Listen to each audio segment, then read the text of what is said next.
faz chover sobre nós água viva. Derrama o teu amor aqui, derrama o teu amor aqui, faz chover sobre nós água viva. Uma igreja renovada. Meus irmãos e minhas irmãs, é com muita fé e alegria que chegamos até vocês aqui pela TV dos Calvários com o programa Evangelizando deste sábado. Amanhã, dia 31 de maio, é domingo de Pentecostes. É uma solenidade que celebramos 50 dias depois da Páscoa. E essa celebração, ela tem um sentido muito importante para todos nós, porque é o momento em que o povo de Deus se sente, se coloca e assume o seu compromisso de ser igreja.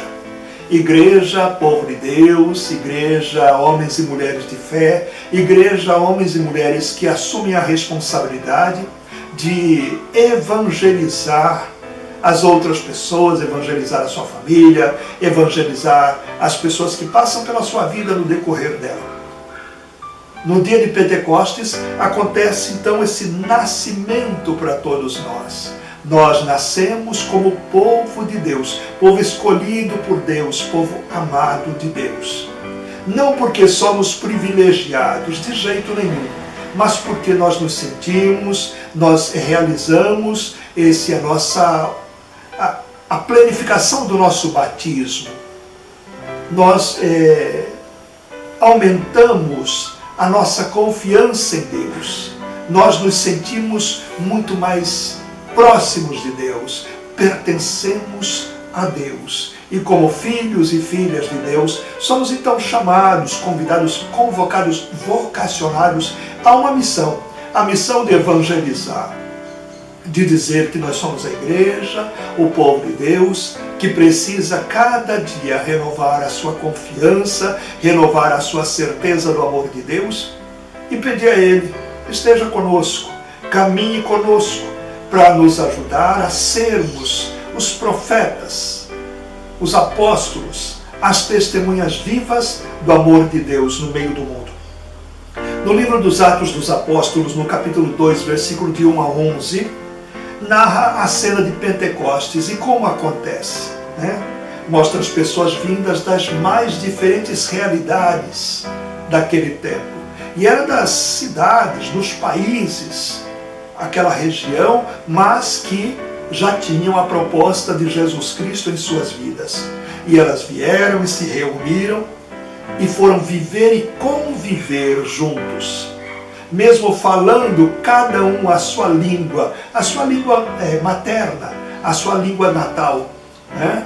Um falando grego, outro hebraico, outro falando esse aramaico, cada um falando a sua língua. E todos eles ficam admirados exatamente por isso. Mesmo sendo da Capadócia, da Mesopotâmia, da Panfilha, de Roma, do Egito, da Líbia e de tantas outras regiões do mundo conhecido da época, cada um fala do seu jeito, a sua linguagem, mas a grande linguagem que eles falam, a linguagem do amor, a linguagem da compreensão, a linguagem da solidariedade, da compaixão, da misericórdia, das propostas que Deus faz para nós e das propostas vividas por Jesus na prática. O amai-vos uns aos outros, o perdoai-vos mutuamente. Sejam misericordiosos como nosso Pai no céu é misericordioso. Jesus nos convoca a vivermos isso. A sermos solidários, a termos compaixão, a acolher os idosos, as crianças. Então é essa linguagem que eles entendem. E é essa linguagem que eles falam. Então pode ser da Europa, pode ser da América Latina, pode ser de qualquer lugar do Brasil. O cristão, quando se encontra para celebrar, ele celebra, ele fala a mesma linguagem. Fala a linguagem da compreensão, da justiça, da responsabilidade. Fala a linguagem que todos entendem. E melhor de tudo, não só entendem como vivem isso. Vivem com mais amor, vivem com muito mais confiança, vivem com muito mais generosidade, que é o que Deus pede para cada um de nós. Nós temos a história da Torre de Babel, aquela torre que as pessoas começaram a construir lá no Antigo Testamento, mas o que atrapalhou a construção daquela torre foi a arrogância das pessoas. Um querendo ser melhor que o outro, um sabendo mais do que o outro pensando melhor que o outro, se achando melhor que os outros. Claro, não deu certo.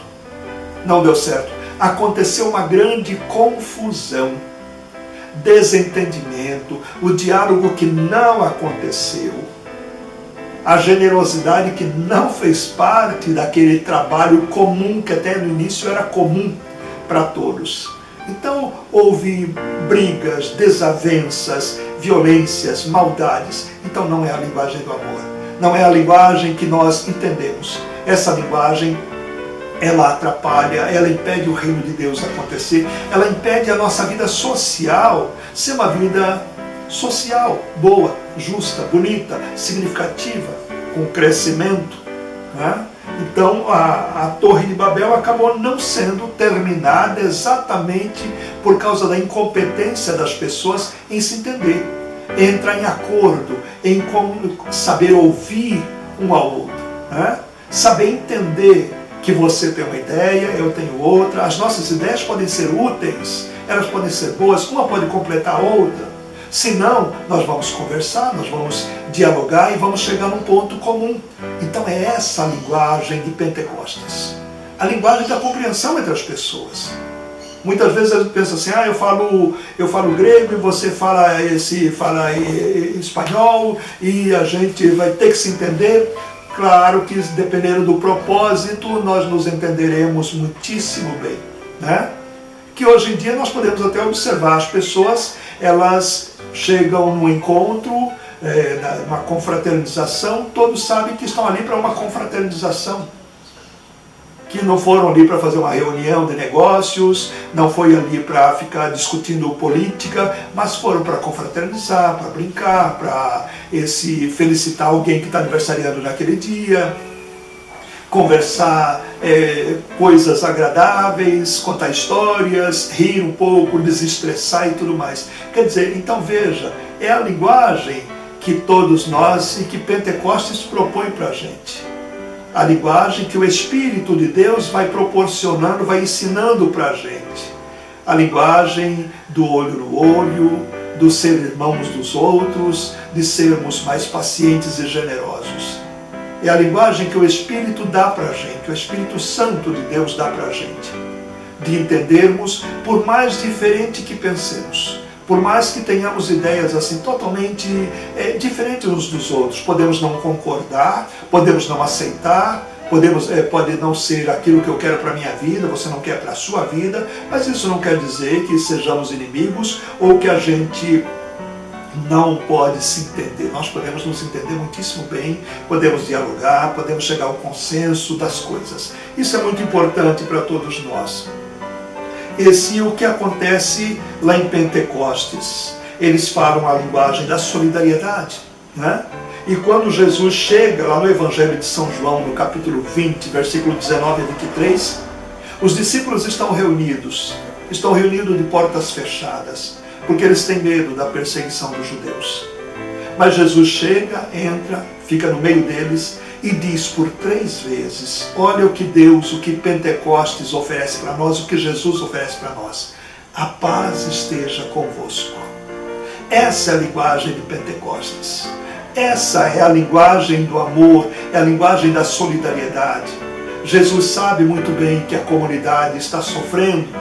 Jesus sabe muito bem que ele mesmo passou por tamanha agressão.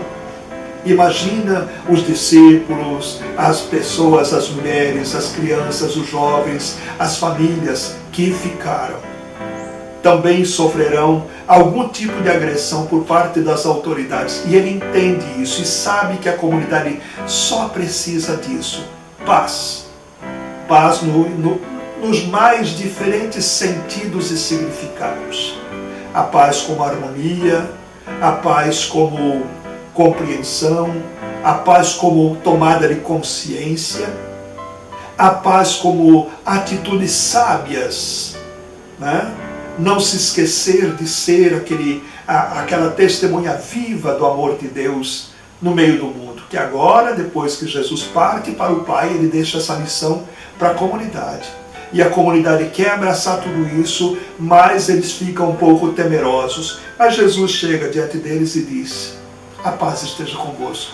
E mais ainda, sopra sobre eles e diz: recebam o Espírito Santo, o dom da sabedoria, do temor, da generosidade, da partilha, da confiança, todos aqueles valores, princípios assim que enobrecem, que fortalecem a nossa vida. Meus irmãos e irmãs, é muito importante para nós entendermos a celebração de Pentecostes. Na igreja nós temos os mais diferentes trabalhos pastorais. Isso não quer dizer que cada um faz do jeito que achar melhor. Não, nós temos catequese, pastoral familiar, renovação carismática, apostolado da oração. Nós temos equipes de liturgia, ministérios, grupo de jovem, mas todos podem ter o seu carisma, o seu jeito próprio de ser. O trabalho com jovens fala com a juventude, o trabalho com a família fala com o esposo, com a esposa, com os filhos, com os pais, com os irmãos. A renovação tem a espiritualidade, o apostolado da oração também tem a sua espiritualidade, que o próprio trabalho, o próprio nome já diz, são apóstolos de Cristo, né? Mas vejam que o grande objetivo, o que realmente move o coração, a vida de todas as pessoas, de todas essas pastorais, é a fé em Deus, a fé em Jesus, a fé na vida, a fé em Nossa Senhora, a fé de um mundo melhor, a fé de uma humanidade muito mais capaz, muito mais compreensiva, muito mais justa e muito mais fraterna. Meus irmãos e irmãs, encerrando este mês de maio, desejando e pedindo que Nossa Senhora esteja presente na vida de cada um de nós, eu encerro este programa deste sábado, dia 30 de maio, pedindo que Deus abençoe, que Nossa Senhora Aparecida interceda, cubra a vida de cada um com seu manto sagrado. E vamos viver o propósito ou os propósitos de Pentecostes. Vamos viver como irmãos, vamos viver como povo de Deus, como cristãos e cristãs, como homens e mulheres de fé. Deus abençoe vocês, muito obrigado por ter acompanhado o nosso programa Evangelizando desta tarde, aqui pela TV Descalvados. Deus abençoe todos vocês, em nome do Pai, do Filho e do Espírito Santo. Amém. Fiquem em paz.